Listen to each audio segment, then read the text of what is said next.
Maligay kwento ko. Awa! Tapos ngayon gano'n ay kukwento mo, magkwento ka na. Naka-video ko na, kaya nakakaliya. Siyempre, artista. Dali yan.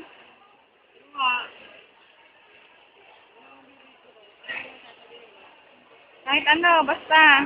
Hindi ka kwento eh. Hindi ko makalimutan ko talaga. Ha? Araw. One day. Sa English. One day. Game. Game. Game. I repeat. Araw. One day. Bigat. Namimigay ng mga kamandan. Ito ko. Dito na lang, ha? Ang lapit nga kasi kaya nga lumayo ko eh. Namimigay ng kamandan. Bigat. Lumapit si ako. Hindi ka kamandan. Para na may pagsabi na tayo mga bahala sa buhay. Bigat. Bibigyan daw siya ng hangin. Oh. Yun ang binigay bigat. Salamat naman si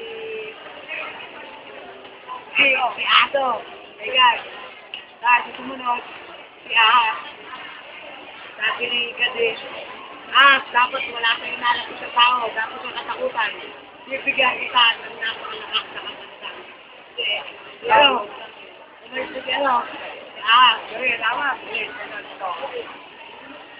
Pero, si Langgam. Hindi ko naman kailan kami, pero pagkabili si Langgam. Sabi, Langgam, dahil ko yung maliit, hindi ako papayag na api-api ka. Bibigyan din kita na kamo. Sabi ni Langgam. Opo rin. Sabi ni Langgam, ano po? Ano nangyari ni Kadi?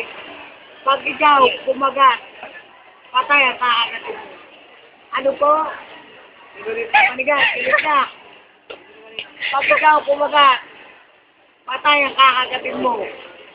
Tanong na naman si Langgam. Hindi ko pumaminig. Ano nga po? Hindi ko ulit. Dali lang, Mimia natin nawain yun.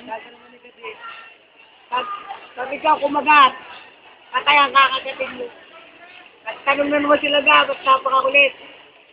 Sabi nila kasi, sabi ni Jesus eh, pag ikaw kumagat, ina mo, patay ka.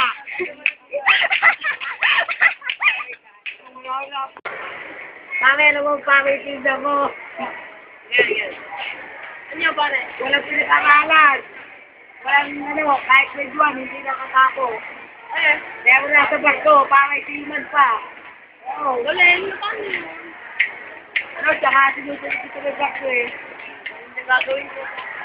Siguro, pagkaputok ko ng paya, ganun, pinuto din eh. Pagkaputok ko paya, yun.